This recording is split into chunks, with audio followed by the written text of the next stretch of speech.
Periode klasik ini dapat pula dibagi ke dalam dua masa, masa kemajuan dan masa disintegrasi. Masa kemajuan Islam 650 Masehi sampai 1000 Masehi. Masa ini masa ekspansi, integrasi dan keemasan Islam.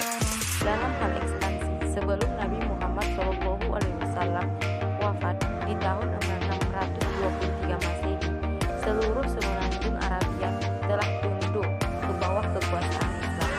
Ekspansi ke daerah-daerah di luar Arabia dimulai di zaman Khalifah pertama, yaitu Abu Bakar As-Siddiq. Sayyidina Abu Bakar menjadi khalifah di tahun 632 Masehi, tetapi 2 tahun kemudian meninggal dunia. Masanya yang singkat itu dipergunakan untuk menyelesaikan perang Riddah yang ditimbulkan oleh suku-suku bangsa Arab yang tidak mau tunduk lagi kepada Madinah. Lalu dilanjutkan oleh khalifah kedua, yaitu Umar bin Khattab pada tahun 634 sampai 644 Masehi. Di zaman Umar bin Khattab, gelombang ekspansi pertama terjadi di kota Damaskus pada tahun 635 Masehi.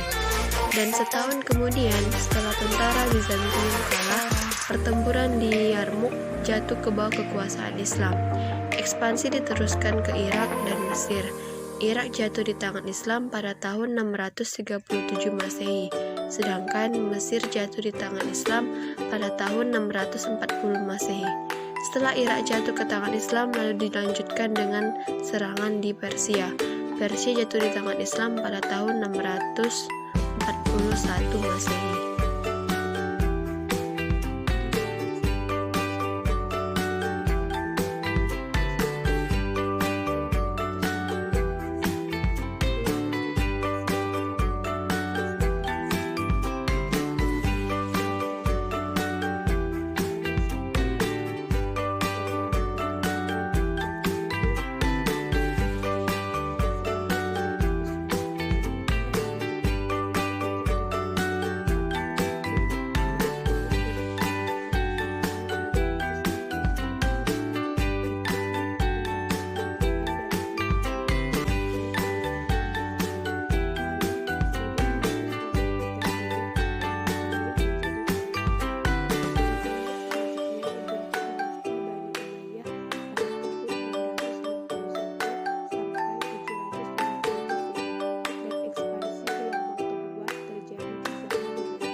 Muawiyah menerapkan pemerintahan semacam monarki, yakni kekuasaan turun-temurun di kalangan keluarga.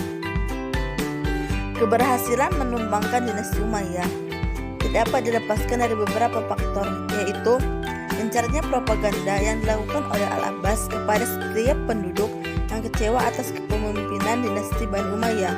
Yang kedua, makin banyaknya pendukung dari segala lapisan masyarakat terhadap kaum pemberontak, sehingga kebencian terhadap Bani Umayyah menjadi faktor yang memudahkan mobilisasi massa. Yang ketiga, pemerintah dinasti Umayyah yang dianggap zalim ikut mendorong kebencian di rakyat. Keempat, kelemahan yang dialami oleh dinasti Umayyah itu sendiri. Masa disintegrasi pada tahun 1000 sampai dengan 1250 Masehi. Dalam bidang politik sebenarnya telah mulai pada akhir zaman Bani Umayyah, tetapi memuncak di zaman Bani Abbas. Khalifah-khalifah Bani Abbasiyah tetap diakui, tetapi kekuasaannya dipegang oleh Sultan Bawahi. Kekuasaan dinasti Bawahi atas Baghdad kemudian dirampas oleh dinasti Saljuk. Saljuk adalah seorang pemuka suku bangsa Turki berasal dari Turkestan. Saljuk dapat memperluas daerah kekuasaan mereka sampai ke daerah yang dikuasai dinasti Bawahi. Dan semenjak itu sampai sekarang Asia Kecil menjadi daerah Islam.